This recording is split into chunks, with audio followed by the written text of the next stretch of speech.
नमो तस् भगवतो अरहतो सम्मा सम्बुद्धस्स। सभी धम्म मित्रों को सप्रेम जय भीम, नमो बुद्धाय। बौद्ध भारत में आप सभी का बहुत बहुत स्वागत है।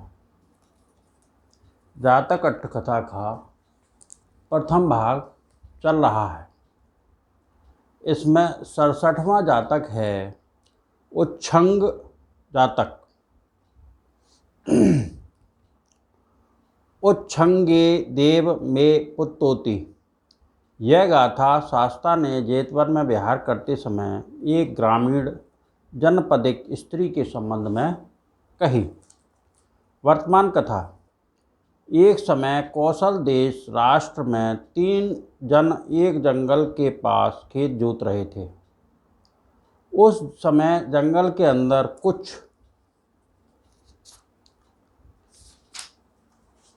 चोर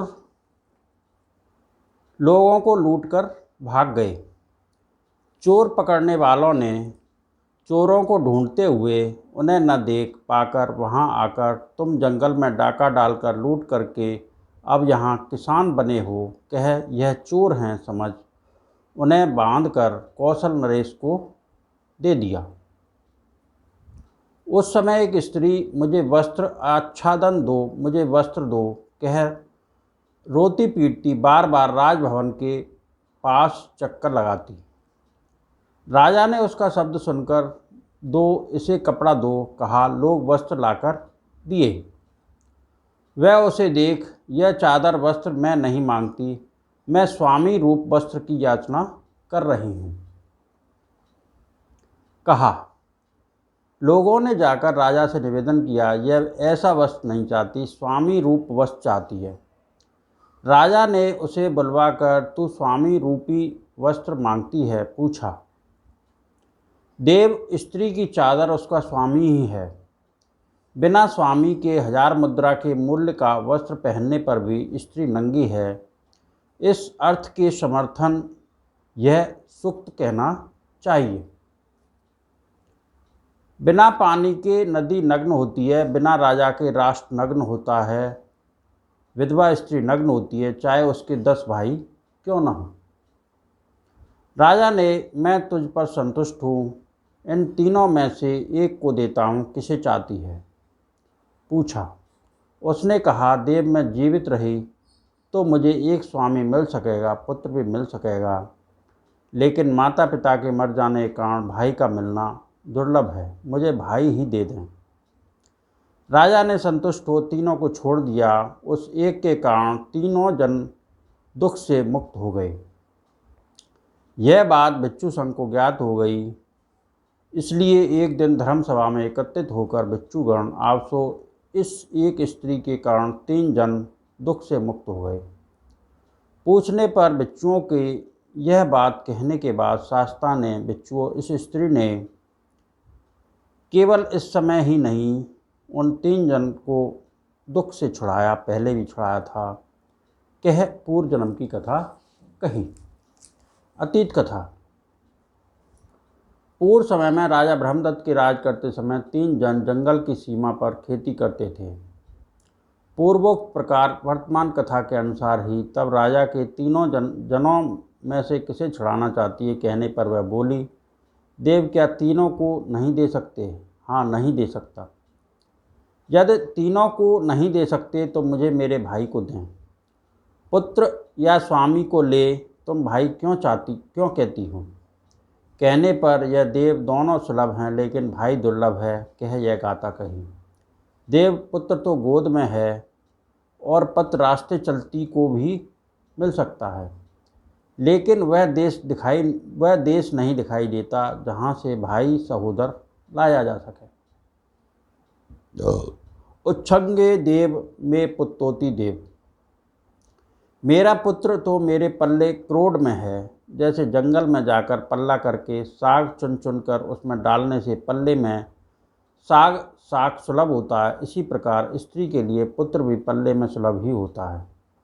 इसी से कहा है उच्छंग देव में पुत्रो। मार्ग पर अकेली जाती हुई स्त्री को भी पथ सुलभ है, जो देखता है वही बन जाता है। इसलिए कहा है, क्योंकि अब मेरे माता पिता नहीं हैं, इसलिए मैं माता को कोख नामक वह दूसरा देश नहीं देखती जहाँ से समान उदर में पैदा होने के कारण सहोदर कहलाने वाला भाई ले आऊँ। इसलिए मुझे भाई ही दे दो। राजा ने यह सत्य कहती है संतुष्ट चित्त हो तीनों जनों को बंदनागार से मंगवा कर दे दिया। वह तीनों जनों को लेकर चली गई। शास्ता ने भी बिच्छू न केवल अभी पूर्व जन्म में भी इसने इन तीनों जनों को दुख से मुक्त किया था। क्या है यह धर्म देशना कह परिणाम संगठित कर जातक का सारांश प्रस्तुत किया।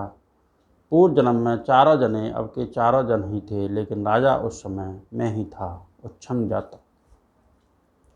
इसी कड़ी में अगला जातक है 68वां साकेत जातक। यस्मे मनो निविशतीति। यह गाथा शास्ता ने साकेत के समीप अंजन वन में विहार करते समय एक ब्राह्मण के संबंध में कही। वर्तमान कथा। भिक्षु संघ सहित साकेत समीपवर्ती अंजन वन में प्रवेश करते समय एक साकेत नगरवासी वृद्ध ब्राह्मण ने नगर से बाहर जाते समय नगर द्वार पर 10 बल बुद्ध को देख उनके पांव में गिर पैरों को बलपूर्वक पकड़कर, तात क्या माता पिता के वृद्ध होने पर पुत्र को उनकी सेवा नहीं करनी चाहिए?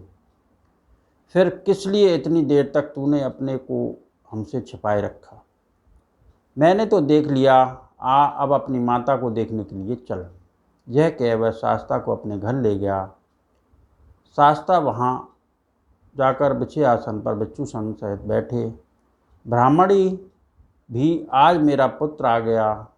शास्ता के पैरों में गिरकर, तात इतने समय तक कहाँ रहे? क्या माता पिता के वृद्ध होने पर उनकी सेवा नहीं करनी चाहिए? रोने लगी। यह कहकर उसने अपने लड़के लड़कियों से भी आओ अपने भाई को प्रणाम करो कह प्रणाम करवाया। दोनों ने संतुष्ट चित्त हो बड़ा दान दिया। शास्ता ने भोजन के बाद उन दोनों जनों को जरासूत्र का उपदेश दिया। सूत्र के उपदेश के अंत में दोनों अनागामी फल में प्रतिष्ठित हुए। शास्ता आसन से उठ अंजन वन को लौट गए। धर्म सभा में बैठे हुए भिक्षुओं ने वार्ता प्रारंभ की। आप सो तथागत के पिता शुद्धोदन है, माता महामाया है। यह जानकर भी ब्राह्मण और ब्राह्मणी तथागत हमारे पुत्र हैं कहा। शास्ता ने भी इसे सहन कर लिया। क्या कारण है? शास्ता ने उनकी बात सुन भिक्षुओं वे दोनों जन अपने पुत्र को ही पुत्र कहते हैं कह पूर्व जन्म की कथा कही। भगवान ने अतीत कथा कही। भिक्षुओं पूर्व समय में वह ब्राह्मण सतत 500 जन्मों पर्यंत मेरा पिता रहा। 500 जन्मों तक चाचा चुल्ल पिता, 500 जन्मों पर्यंत ताया महापिता। यह ब्राह्मणी भी सतत 500 जन्मों तक माता, 500 जन्मों में पर्यंत चाची चुल्ल माता, 500 जन्मों तक ताई महामाता रही। इस प्रकार 1500 जन्म तक ब्राह्मण के हाथ में पला और 1500 ब्राह्मणी के हाथ में। इस प्रकार 3000 जन्मों को कह बुद्ध होने की अवस्था में यह गाथा कही। जिस व्यक्ति पर मन ठहर जाता है अथवा चित्त प्रसन्न होता है, पहले न देखा रहने पर भी उसमें विश्वास कर लिया जाता है। जिस व्यक्ति को देखते ही उस पर मन ठहर जाता है, जिसको देखते ही चित्त प्रसन्न हो जाता है, मृदु हो जाता है, जिसे इस जन्म में नहीं देखा, ऐसे जन्म में पूर्व स्नेह कारण उस प्रकार के व्यक्ति में संपूर्ण विश्वास हो जाता है। इस प्रकार शास्ता ने इस धर्म देशना को कह परिणाम संगठित कर सारांश स्पष्ट कर दिया। उस समय ब्राह्मण और ब्राह्मणी ये दोनों ही थे और पुत्र तो मैं ही था। साकेत जातक। इन सत्य वचनों से सबका भला हो, सबका मंगल हो, सबका कल्याण हो। संसार के सारे प्राणी सुखी रहें, सुखी रहें, सुखी रहें। साधु साधु साधु।